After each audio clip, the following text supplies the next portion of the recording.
একজন তরুণ অভিনেতা সম্প্রতি সামাজিক যোগাযোগ মাধ্যমে একটি আবেগঘন ভিডিও পোস্ট করে তুমুল আলোচনা সৃষ্টি করেন।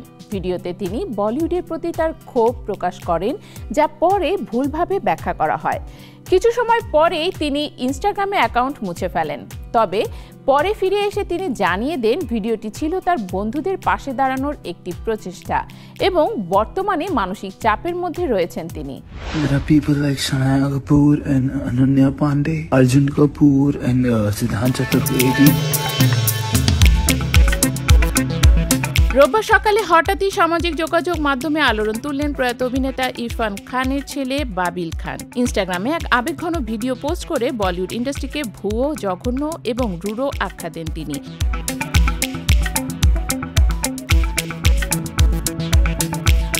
ভিডিওটিতে এক পর্যায়ে তাকে অঝরে কাঁদতে দেখা যায়। অভিনেতা সরাসরি কয়েকজন বলিউড তারকার নামও বলেন, যার মধ্যে ছিলেন অনন্যা পান্ডে, সানায়া কাপুর, গৌরব আদর্শ, অর্জুন কাপুর, রাঘব জুয়েল ও অরিজিৎ সিং।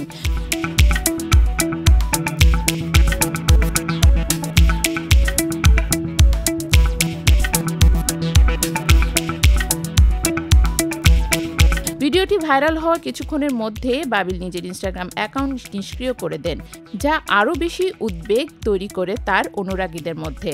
বাবিলের আচরণ ঘিরে প্রশ্ন ওঠে, তিনি হঠাৎ এতটা আবেগপ্রবণ হয়ে পড়লেন কেন? বলিউডের প্রতি তার এত ক্ষোভের কারণ কি? এই প্রশ্নের উত্তর পাওয়া যায় কিছুটা পরে, যখন বিকেলে তার পরিবারের পক্ষ থেকে একটি বিবৃতি প্রকাশ করা হয়। মাতা সুতপা শিকদার জানান, বাবিল মানসিক উদ্বেগে ভুগছিলেন এবং ভিডিওটি তার আবেগের বহিঃপ্রকাশ মাত্র। তিনি আরও বলেন, বাবিল যেসব তারকার নাম বলেছেন তাদের ভুয়ো বলতে চাননি, বরং বলিউডে কিছু ভালো মানুষের উপস্থিতি দেখিয়ে তাদের পাশে দাঁড়াতে চেয়েছেন। রোববার রাতে নিজের ইনস্টাগ্রাম অ্যাকাউন্টে ফিরে আসেন বাবিল। তিনি তার সহযোগী দলে বিবৃতি শেয়ার করেন এবং অনন্যা, অর্জুন, অরিজিৎ, সানায়া, গৌরব ও রাঘবকে ট্যাগ করে লেখেন, এই ভিডিওটির অত্যন্ত ভুল ব্যাখ্যা করা হয়েছে। আমি ওদের পাশে দাঁড়ানোর চেষ্টা করছিলাম। এই সবের বিরুদ্ধে লড়াই করার মতো শক্তি এখন আর নেই। পাশাপাশি জানান তিনি তাদের প্রতি গভীর শ্রদ্ধাশীল। বাবিলের এই ভিডিও ঘিরে তার সহশিল্পীরা প্রতিক্রিয়া জানিয়েছেন। রাঘব জুয়েল বলেন, আমি সুতপা ম্যামের সঙ্গে কথা বলেছি। তিনি জানিয়েছিলেন বাবিল বর্তমানে হায়দ্রাবাদে আছেন এবং অ্যাংজাইটি অ্যাটাকে ভুগছেন। কাল থেকে ওর শুটিং শুরু হওয়ার কথা ছিল। রাঘব আরও বলেন, এই মুহূর্তে ওকে বিশ্রামে রাখা জরুরি। আমাদের সবার ভালোবাসা ও সমর্থন ওর পাশে আছে, কিন্তু লড়াইটা ওর একার। এদিকে সিদ্ধান্ত চতুর্বেদী, গৌরব আদর্শ সহ অনন্যারাও বাবিলের পোস্টে শেয়ার করে তার পাশে থাকার বার্তা দিয়েছেন।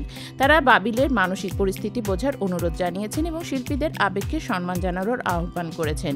এই স্টোরিতে তিনি লেখেন, অর্থিক জীবন ভুল বোঝাবুঝিতেই কেটে যায়, কিন্তু আমি চাই প্রকৃত বন্ধুদের হৃদয় থেকে ভালোবাসতে। ঘটনাটি ফের একবার সামনে নিয়ে এসেছে বলিউডের মানসিক স্বাস্থ্য পরিস্থিতি ও ইন্ডাস্ট্রির ভেতরে থাকা চাপের বাস্তবতা। বাবিলের আচরণ হয়তো হঠাৎ এবং আবেগপ্রবণ ছিল, তবে সেটি মানসিক স্বাস্থ্য বিষয়ে আরও সচেতন হওয়ার একটি উপলক্ষ হয়ে দাঁড়িয়েছে। সবশেষ বাবিলের ফিরে আসা ও তার ব্যাখ্যা এই বার্তা দেয়, প্রতিটি শিল্পীরই রয়েছে অনুভূতির জগৎ এবং কখনো কখনো একটিমাত্র পোস্ট বা ভিডিও দিয়ে কাউকে পুরোপুরি বিচার করা উচিত নয়। বাবিল খান শুধু ইরফান খানের পুত্র নয়, একজন সংগ্রামী তরুণ যে নিজের অবস্থান খুঁজে নিতে চাইছে এক বিশাল ও জটিল ইন্ডাস্ট্রির ভেতরে।